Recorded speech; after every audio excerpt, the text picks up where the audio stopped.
Sí, ahí pude. Perfecto.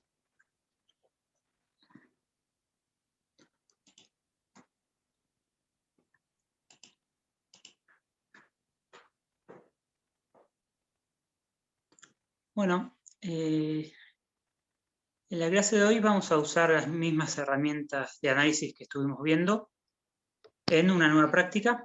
Esta vez el experimento va a ser real, como ya vieron los que leyeron la guía. La idea es hacer un experimento casero y usar las herramientas de análisis que estuvieron trabajando para analizar los datos. Así que la presentación va a ser más breve que las presentaciones anteriores, es una suerte de repaso de cada una de las cosas. Bueno, el laboratorio empezó definiendo cómo es el proceso de medición. Una vez que elegimos el sistema que queremos estudiar, vemos cuáles son los parámetros o las variables de interés, nosotros utilizamos algún instrumento y podemos cuantificar algunos de estos parámetros o variables. Lo curioso es que el resultado de un proceso de medición no es un número, sino un intervalo, que usualmente lo representamos como está en pantalla en el cuadrito azul. Un valor central más menos un error o una incerteza. En este punto recuerden que cuando hablamos de error en la medición no nos referimos a una equivocación, sino que es una incerteza propia del proceso. Puede ser una incerteza con fuentes del propio instrumento que no tiene más resolución, puede estar asociada a la interacción de nosotros con el sistema, o puede estar asociada a variaciones estadísticas. Si medimos una sola vez, lo que vamos a tener en principio es el valor que medimos más menos un error instrumental. Ahora, si medimos más veces, al error instrumental le vamos a tener que sumar el error estadístico. Esta suma de errores la planteamos en cuadratura, es decir, elevamos cada uno de los errores al cuadrado y le calculamos la raíz cuadrada. Lo interesante que tiene el error estadístico es que lo podemos hacer más chico midiendo más veces. Generalmente en una distribución tenemos esta propiedad que es el desvío estándar, que si bien puede fluctuar cuando medimos más veces, en general se va estabilizando frente a un único valor, pero el error estadístico o el error de la media, a medida que incrementamos el número de mediciones, se va achicando. Y lo hace a la velocidad de raíz sobre. Cuando medimos muchas veces, además, podemos tener más información de nuestro sistema. Obtenemos medidas de posición o centralización, por ejemplo, cuál es el promedio, cuál es el valor que más veces se repite, que sería la moda, y además tenemos medidas de dispersión, que nos indica esta variable o este parámetro, cuánto puede variar. Por ejemplo, si estamos estudiando una población, podemos ver cómo varía de individuo a individuo, o si estamos estudiando algún material, podemos tener información de qué tan homogéneo es o no este parámetro en ese material. Así que todo esto siempre suma información sobre el sistema que queremos estudiar. Habíamos visto también la herramienta de histograma que nos permitía de una forma visual interpretar si si es más o menos disperso y alrededor de qué valor se distribuyen los resultados de lo que estamos midiendo. Un caso particular que habíamos visto son aquellas variables que siguen una distribución gaussiana, que tiene esta forma de campana de Gauss, que tiene ciertas propiedades. En particular podíamos asociar el ancho, era un poquito más de 2 veces que el desvío estándar, y además, cuando tenemos una variable que sigue esta distribución, sabemos que hay una probabilidad de 0,68 de que los datos estén en el valor central más menos el desvío estándar, y que hay una probabilidad de 0,95 de que los datos estén en el valor central más menos 2 veces el desvío. También tenía otras propiedades, era simétrica, el valor de la mediana y la media es igual. Y bueno, algunas cosas más que vimos hace dos clases. Todo esto fue la parte de mediciones directas. Todo esto lo podemos aplicar cuando tenemos algo que medimos con nuestro instrumento. A veces nos pasa que no podemos medir con un instrumento determinada variable. Por ejemplo, medí una variable X, pero yo quería saber otra. Y cuento con una herramienta matemática que me relaciona. Tengo una función que me relaciona la variable que yo quería con la variable que efectivamente puedo medir.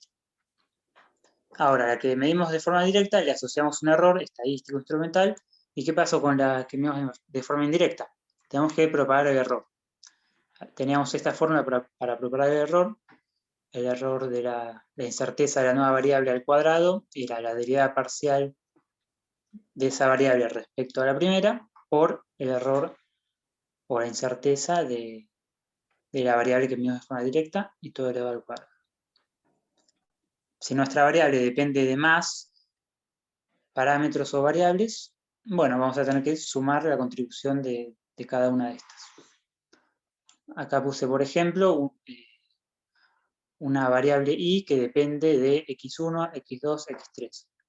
Entonces lo que voy a hacer es derivar esa función respecto a x1 y multiplicar por la incerteza de x1 elevado al cuadrado. Después lo mismo con respecto a x2, después lo mismo respecto a x3. Cuando tenemos 2, 3 o 4 dependencias y empezamos a hacer cuentas, esto puede ser bastante engorroso, así que hay que tratar de ser ordenado para no perdernos mucho. Pero bueno, van a ver que el procedimiento es bastante mecánico y si uno es bien ordenado no va a haber mayores dificultades más que no perderse en lo larga que pueden quedar las cuentas. Un ejemplo que quería dar acá, que de hecho está en una de las guías, es la densidad de un objeto. Por ejemplo, si este objeto es una esfera. Una forma de calcularlo es calcular la masa con una balanza y después calcular el volumen. Entonces yo tengo mi esfera, que sé que es sólida y quiero medir su densidad, entonces voy al laboratorio. En el laboratorio me encuentro con la balanza, puedo medir la masa, obtengo un valor con su incerteza asociada, después encuentro un calibre y con eso puedo medir el diámetro. Y obtengo el diámetro con su incerteza asociada. Bueno, lo que necesitaba inicialmente era el volumen, porque tengo que hacer masa dividido volumen. Considerando que esta esfera es que esta esfera es lo suficientemente esférica como para que valga esta relación, bueno, aplico la relación matemática y puedo estimar el volumen, y estimando el volumen puedo estimar la densidad. Fíjense que para llegar a este resultado tomé algunas hipótesis. Para hacer esta medición indirecta yo tomé algunas hipótesis. Por ejemplo, estoy hablando que la esfera es completamente sólida, de que la densidad es homogénea, y además de que el objeto que yo a la vista pienso es una esfera, estoy considerando que es tan ideal como lo establece la relación matemática. Entonces, llevo a esta ecuación, la que está recuadrada en naranja, en la que tengo el dato que yo quería saber, que es la densidad, expresado en función de los dos datos que efectivamente puedo medir de forma directa. Una vez que llevo acá, aplico la regla de las derivadas y consigo las expresiones para la incerteza. Acá en los cuadros de azul calculé las derivadas. Uno puede, en el programa de análisis de datos que use, puede poner la expresión completa y el programa seguramente lo haga bien. Lo que a veces es recomendable es simplificar todas las expresiones matemáticas, porque a veces uno comete errores porque somos humanos y los cometemos, y cuando uno tiene mejor ordenado las cuentas y las tiene simplificadas, es más fácil rastrear algún error si lo llegamos a cometer. Bueno, en la última clase habíamos hablado también de regresión lineal. La idea era que teníamos un conjunto de datos y los queríamos contrastar con un modelo teórico que los intenta explicar. Nuestro conjunto de datos es x sub y sub i, y los comparamos con una recta de la forma ax más b, siendo a la pendiente y b la ordenada de origen. Lo que queríamos saber era, bueno, dado este conjunto de datos que medimos, cuáles son los parámetros de la recta que nos da la mejor recta, es decir, la que más se acerca a los datos. Existen varios algoritmos, el que presentamos es el que llamamos cuadrados mínimos o cuadrados mínimos ponderados, que consiste en definir la distancia entre cada punto y la recta hipotética, elevar al cuadrado y sumar para cada una de esas distancias. Una vez que hacemos esa suma, le calculamos el mínimo. Fíjense acá en la cuenta, lo único que está escrito es y sub i, que es la posición del punto, menos lo que está entre paréntesis es la posición de la recta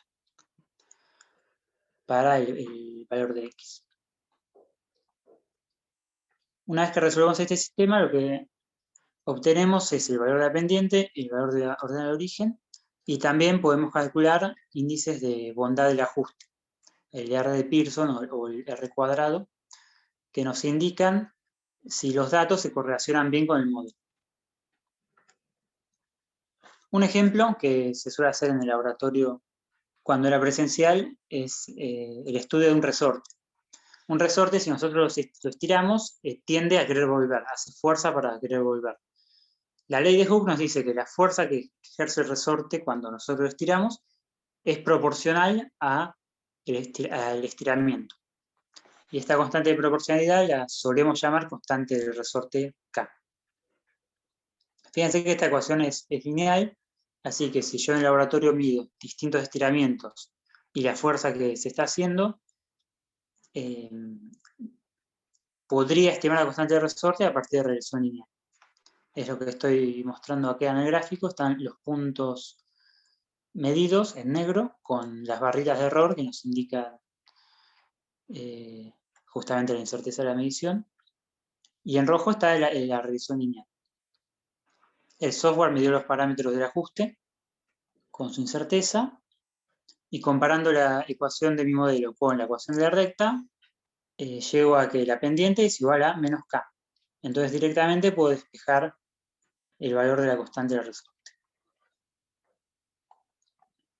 En este caso, tenemos un conjunto de mediciones y un modelo que es lineal. A veces no nos pasa eso, a veces el modelo no es lineal, pero puede linealizarse de alguna forma. Si tenemos la ecuación y igual una constante por x al cubo, no es una relación lineal, de hecho es una relación cúbica, pero si redefinimos la variable y graficamos y en función de x al cubo, uno esperaría que sea una recta, porque entre esas dos variables la relación sí es lineal. Cada vez que definimos una nueva variable, lo que tenemos que hacer es calcular la incerteza de la nueva variable. Si nosotros medimos x y vamos a graficar x al cubo, vamos a tener que calcular la incerteza de x al cubo. Uno lo primero que hace es hacer la cuenta en el papel para tener la expresión matemática y después va a su tabla. En Origin o en Site-Davis, en el software que usen, agregan la columna, de alguna forma se automatiza para que se haga la cuenta en cada fila. Digamos, la cuenta que está abajo a la izquierda se hace en cada fila considerando los parámetros de esa fila. Eso se puede automatizar en todo el software, de manera que no tengamos que estar haciendo las cuentas a mano. Y llegamos rápidamente a los valores que queríamos para graficar y hacer la regresión lineal. Ahora vamos a seguir con un ejemplo, que es la ley de enfriamiento de Newton. Esta ley lo que nos indica es cómo se enfría un objeto que está a una temperatura obviamente caliente en un ambiente mucho más grande que él. La hipótesis es que la velocidad de enfriamiento es proporcional a la diferencia de temperatura entre el ambiente y el objeto. Y otra hipótesis es que el ambiente no cambia de temperatura. Si ustedes ven en esta ecuación, las variables son T, que es la temperatura, y T minúscula, que es el tiempo. Después T ambiente es la temperatura ambiente, que es un parámetro fijo, y T sub 0 es la temperatura inicial del objeto, que también es un parámetro fijo. Y lo que nos interesa saber es esta constante K, que nos habla sobre cómo se enfría el objeto. Entonces, nosotros vamos al laboratorio, medimos la temperatura ambiente, medimos la temperatura inicial, cada una con su incerteza, y después hacemos el experimento y medimos para cada tiempo, medimos la temperatura del objeto y vemos cómo se va enfriando. Si queremos aplicar regresión lineal a esta experiencia, lo que vamos a hacer primero es linealizar la ecuación. Fíjense que la variable tiempo está arriba del exponente, así que la estrategia sería aplicar logaritmos. Como no puedo aplicar logaritmo de entrada, porque el logaritmo no distribuye con la suma, lo que hago es pasar restando la temperatura ambiente y después sí, aplico el logaritmo. Del lado derecho voy a poder distribuir el logaritmo por la multiplicación y llego a la ecuación de abajo que, aunque no parezca a simple vista, es lineal. De hecho, uno podría identificar acá los términos de una ecuación lineal.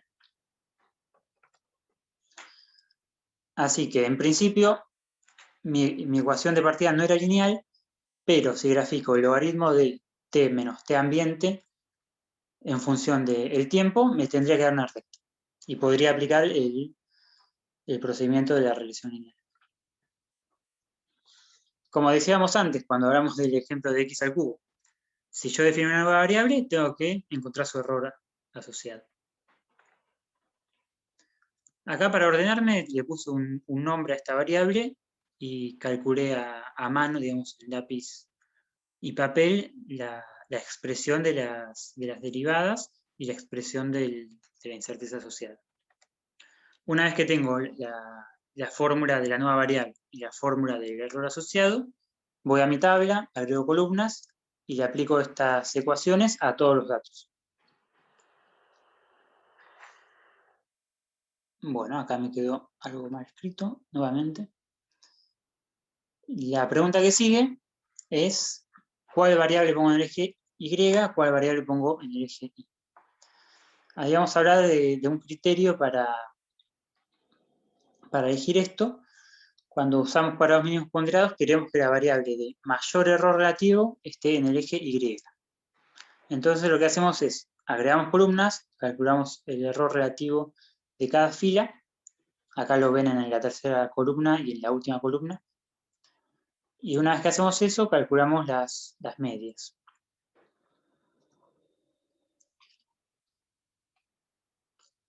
Como el error relativo de esta nueva variable Q acá resultó mayor que el error relativo de la variable tiempo, voy a graficar Q en el eje Y y T en el eje X. Es decir, hasta acá lo que hice fue linealizar, definir mi nueva variable. Una vez que hice eso, escribí la expresión del error, calculé el error de la nueva variable para mis datos, miré cuál es el que tiene mayor error relativo y ahora sí voy a graficar. Bueno, había llamado Q a este logaritmo. Puedo identificar cuál es la pendiente, cuál es el origen. Puedo graficar y una vez que grafico, puedo realizar el ajuste lineal. Y bueno, acá no termina el problema. El problema era determinar la constante K. Entonces, comparando mi ecuación del modelo teórico con la ecuación genérica de una recta, puedo decir que la constante K es igual a menos la pendiente. De la misma forma, el ajuste me dio como resultado la pendiente y su error. Entonces, tengo que propagar errores para obtener el error de la constante K. Hasta acá llegamos. ¿Alguna duda, consulta? Este más o menos es el procedimiento de la guía anterior. Acá en esta guía va a ser bastante parecido esta parte, pero bueno, la idea era refrescarlo un poco, también para resolver dudas si quedaron de la clase anterior. Bueno, sigo. Últimas diapositivas. La guía 4, vamos a intentar determinar nuevamente la aceleración de la gravedad. Esta vez, en vez de un experimento virtual como la clase anterior, va a ser un experimento real. Como ya deben haber leído en la guía, la idea es soltar un objeto desde distintas alturas y poder hacer una regresión lineal, o medir varias veces desde una altura y hacer directamente el cálculo de la medición indirecta. Si planteamos el problema por las ecuaciones de Newton, llegamos a esta expresión de caída libre que relaciona la altura h con el tiempo t. Nosotros podemos medir de forma directa la altura, podemos medir de forma directa también el tiempo. El tiempo, la propuesta era medirlo con un cronómetro acústico de la aplicación Firefox. Este cronómetro acústico lo que mide es la distancia entre dos sonidos. Acá ven una grabación de un sonido, ven que hay dos picos más grandes que todo el resto, después hay una especie de ruido, que es el ruido ambiente, que es algo constante, y nosotros de alguna forma tenemos que decir, bueno, cuáles son los eventos disparadores, cuál es el evento que le da inicio al cronómetro, cuál es el evento que le da fin. Eso se hace con la herramienta que se llama umbral. Uno, definiendo el umbral, dice, bueno, cualquier sonido que supere este nivel de intensidad va a ser un disparador. Un disparador indica que el inicio de la medición y el fin. Así el programa es que define el tiempo.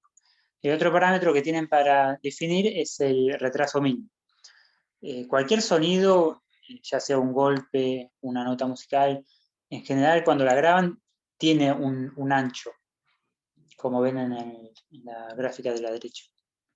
Entonces, con el retraso mínimo, nosotros le estamos diciendo al programa, bueno, encontraste un evento que disparó el cronómetro, tenés que esperar este tiempo mínimo hasta empezar a buscar otro. En realidad el programa no analiza una onda de sonido, sino que lo hace en tiempo real. Una vez que escucha un sonido que supera ese umbral, activa el cronómetro, pasa el retraso mínimo, y una vez que pasó el retraso mínimo, cuando vuelve a escuchar algo que supera el umbral, frena el cronómetro. Así es como funciona. Obviamente el umbral que usemos va a tener mucho que ver con cómo sea el ruido ambiente de nuestras casas, con cómo sea nuestro experimento, de qué tan sonoro sea el objeto al caer o el objeto al soltarse. Y el retraso mínimo podemos tener alguna diferencia también entre nosotros, según cómo sea el golpe, qué tan intenso es, cómo es el eco o la reverberancia del mismo. Entonces, lo aconsejable siempre es hacer mediciones preliminares para elegir un valor de umbral y de retraso mínimo que efectivamente nos mida bien el tiempo de caída. Bueno, hasta acá llega la presentación. Como verán, fue bastante más corta que las anteriores. Las herramientas son las mismas. Es un nuevo experimento real ahora. ¿Dudas, inquietudes?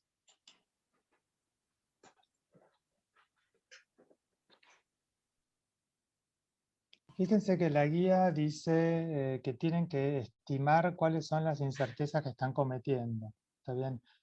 El cronómetro acústico tiene una incerteza de 1 milésima de segundo, y la cinta métrica que usen, depende de qué material usen, puede tener un error de 1 milímetro. ¿Está bien? La cosa es, por ejemplo, cuando golpean en la pared del cuchillo con la moneda, qué repetitividad tienen de golpear siempre en el mismo lugar. Y cuando miden una distancia de 100 centímetros, 100,01, 100,0 más o menos 0,1 centímetros, dicen esta distancia la medí con una precisión de 1 milímetro. Si cuando golpean con el cuchillo varias veces para probar, siempre golpean en el mismo lugar. Puede ser que tengan una dispersión mayor que 1 milímetro, Entonces el error cometido en la medición de la distancia no es la mínima división de escala de la cinta métrica, sino que tienen que estimar qué error están cometiendo. Está bien, si 1 milímetro, 2 milímetros, 5 milímetros. A veces lo que hacen es colocan una cinta en donde están golpeando y ven dónde quedan las marcas cuando lo repiten varias veces y se fijan qué ancho abarca, o sea, abarca, qué sé yo, no sé, 4 milímetros, 6 milímetros, entonces si en 6 milímetros es el ancho total, la mitad de eso, más o menos 3 milímetros, es la incerteza que le colocan a las longitudes. Y en el caso de los tiempos, 1 milésima de segundo es un tiempo muy corto, y en verdad, por ejemplo, cuando golpean con el cuchillo y la moneda cae, la moneda empieza a caer a un tiempo bastante más largo que 1 milésima de segundo respecto del momento en que ocurre el golpe.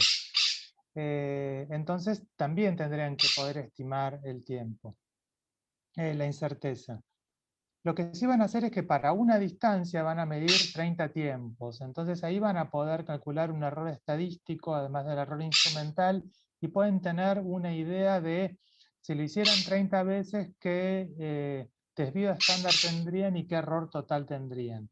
Entonces ese error total podría ser un estimador de la incertidumbre que están cometiendo en el tiempo. O sea, suponer que lo hicieron para una distancia midieron 30 tiempos y que ese error absoluto del tiempo que contempla error instrumental y estadístico se mantiene más o menos constante para todas las distancias y pueden tomar ese error para el tiempo. Esa sería una manera, porque es difícil estimar cuál es el error cometido en el tiempo. Es más fácil en la distancia. ¿Está bien? Uno puede saber dónde está golpeando, dejar alguna marca y ver si realmente está teniendo una reproducibilidad al milímetro o no cuando uno golpea el cuchillo. Pero lo que uno no sabe es qué error está cometiendo realmente en los tiempos. Por eso lo hacemos repetir 30 veces y que ahí vean que en verdad la variabilidad de los tiempos es mucho mayor que una milésima de segundo. O sea que por eso en verdad lo ideal sería que hicieran estadística de todos los puntos, cosa que es imposible, pero si trabajan en grupos de 2 o 3 personas, la idea es que cada integrante pueda medir en sus casas, que verifiquen que el tipo de mediciones que están haciendo son equivalentes y puedan mezclar datos de distintos observadores y que entonces cada dato lo puedan medir por lo menos por duplicado o triplicado. Y solamente para una distancia midan 30 veces el tiempo. ¿Está bien? ¿Queda claro? ¿Eso de las incertezas?